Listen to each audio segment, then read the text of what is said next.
महापुराण की कथा कहती है, महाराज पूर्णिमा का जो चंद्र है वो विशाल काय है और उस चंद्र की पूर्णता में हमारी अभिलाषाएं भी पूर्ण हो।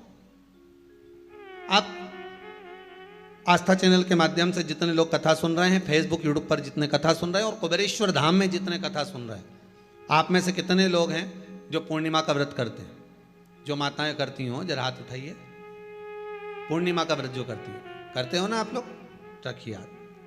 अब पूर्णिमा के व्रत में आपने कई बार किताब पढ़ी होगी पूर्णिमा की, या आपने व्रत किया होगा, या पूर्णिमा का व्रत आप धारण करे होगे, तो उसमें पूजन कौन से भगवान की होती है?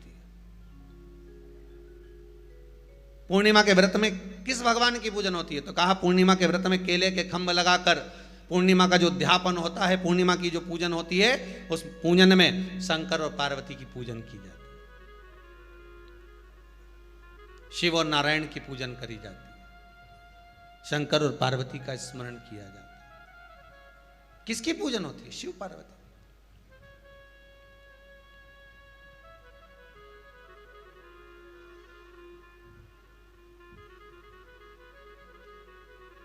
क्यों शंकर और पार्वती का पूजन क्यों करा जाता है पूर्णिमा के व्रत में? क्योंकि शिव और माता पार्वती ही केवल एक ऐसे हैं जिन्होंने अपूर्ण लक्ष्मी को भी पूर्ण बना दिया था। किसको पूर्ण बनाया है? लक्ष्मी। शरद पूर्णिमा के दिन अगर आप शंकर भगवान को एक लोटा पानी अगर शिव को समर्पित कर रहे हो, श्वेत पुष्प को रख कर शंकर जी के ऊपर सफेद फूल को चढ़ाकर अगर एक लोटा जल भी, एक पात्र जल भी शंकर को समर्पित कर रहे हो, तो ये लक्ष्मी के लिए ही तो कर रहे हो। और कौन सी लक्ष्मी? पूर्ण लक्ष्मी। पूर्ण लक्ष्मी।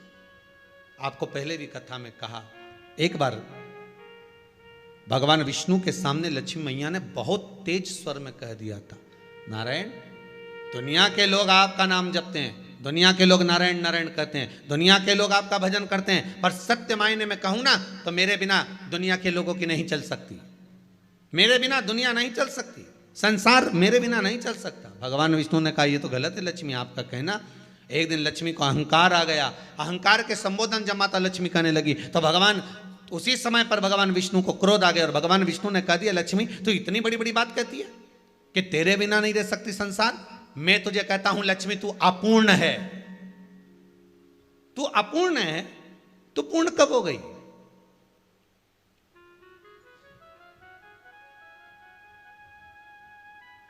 तेरी पूर्णता कहां हो गई?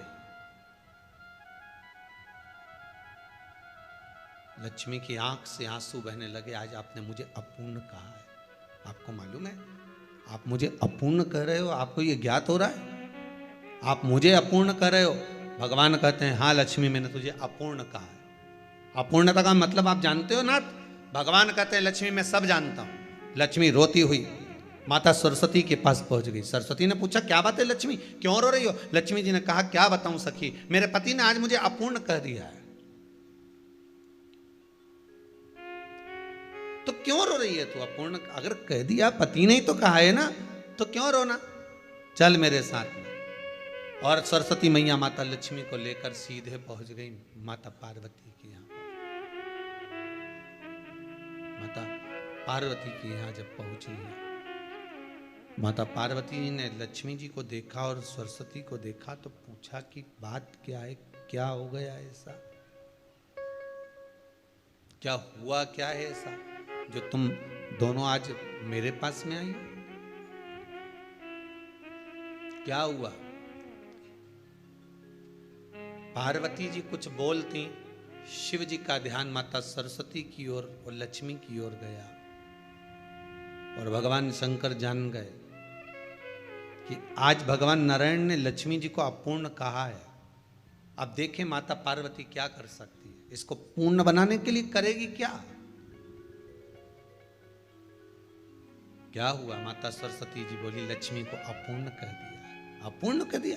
हाँ, तो क्या सोचना उसके लिए? इसको मैं अभी पूर्ण बना देती हूं। माता जगतजननी पार्वती ने गोदी में विराजमान गणेश जी को उठाया और उठाकर लक्ष्मी जी की गोद में दे दिया। ले लक्ष्मी, आज से तू पूर्ण हो गई। लक्ष्मी, आज से तू पूर्ण है। गोदी में जब तक संतान नहीं है तो नारी को लोग अपूर्ण समझते हैं, पर माता पार्वती जी ने संपूर्ण ब्रह्मांड में एक सिद्धता प्रदान कर दी कि अपने गोदी के लाल को, अपने गोदी के पुत्र को माता ने लक्ष्मी की गोद में देकर लक्ष्मी को पूर्ण बना दिया। वो दिन कौन सा था? यही शरद पूर्णिमा का दिन था। कौन सा दिन? आवाज पकड़ लो। यही शरद पूर्णिमा का दिन था। शरद पूर्णिमा का दिन लक्ष्मी को पूर्ण करने का दिन, पूर्ण करने का। केवल अमृत ही नहीं बरसता, शरद पूर्णिमा के दिन लक्ष्मी भी बरसती है। लक्ष्मी, पूर्णिमा के कितने व्रत होते हैं? बोलते जाओ, जरा जल्दी जल्दी बोलो। पूर्णिमा के नारियों को, स्त्रियों को अखंड सौभाग्य के लिए, जो नारी वैधव्य नहीं होना चाहती है, उस नारी को पूर्णिमा के कितने व्रत करना चाहिए? जिस नारी के यहाँ संतान नहीं हो, औलाद नहीं हो, उसको पूर्णिमा के कितने व्रत